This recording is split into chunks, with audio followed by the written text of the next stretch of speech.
Monroe talked to y'all right after about it was tough to get going the way y'all usually get going for 3 quarters, and then the 4th quarter, I guess you break that run and some things started to click a little bit. What started to work so well late to turn it on? Everything was working the entire game. We just finally executed in the 4th quarter. Defense was playing great the entire game.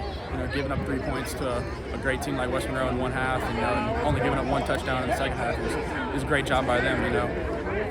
They helped slow the bleeding down, and after we finally scored, I feel like that bleeding stopped on both sides, and we dominated in the 4th quarter and made plays when we need to. Take me through the touchdown run where y'all finally get on the board. You had a long run the previous quarter that seemed like it kind of ignited some things, just energy-wise, and then you, slice your way all the way to and through the end zone. What did you see, and how good did it feel to finally get on the board and break through? Yeah, Coach Langwell, he had a great play call right there. Q draw. They were in man coverage across the board, so I know I was probably gonna have to beat one dude, and I only had to beat one dude, that safety. Our guy ran him the corner off. He didn't know I was coming until the last second. I stuck my foot in the ground, ran around for a little bit. Other guy didn't really seem like he wanted to tackle me, so I just kind of ran around him and then got in the end zone. I feel like that ignited everything for our offense and finally got things going for us. Y'all had some deep shots earlier in the game where I'm sure your receivers would have loved to have another chance at some of those balls. Finally, you have Tyson as wide open as he could be up the sideline, and some of those passes started working.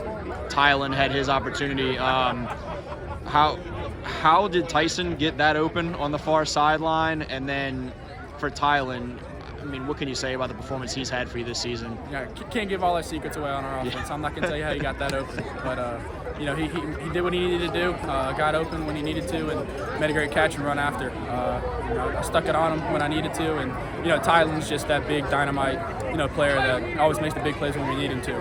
He had first time he touched the ball today, I had a punt return for a touchdown, but, we got a flag, obviously, but he's a player like that. Once he touches the ball, big things happen for us. And when we need to get something going, we give the ball to him.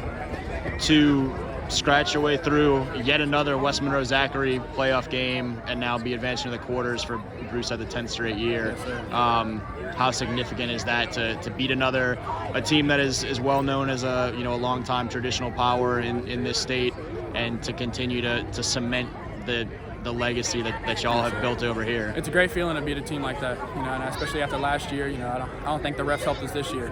That was a big thing last year. We dominated the 4th quarter today. Do what we need to do, and wins like that against big-time programs like that, and just keep elevating a program like Zach. We always talk about how we're on the rise. We've been playing teams that have been dominant for a long time, and that the tables are turning for us right now. Zachary's, I feel like, is on the rise and going to be dominant for a long time too.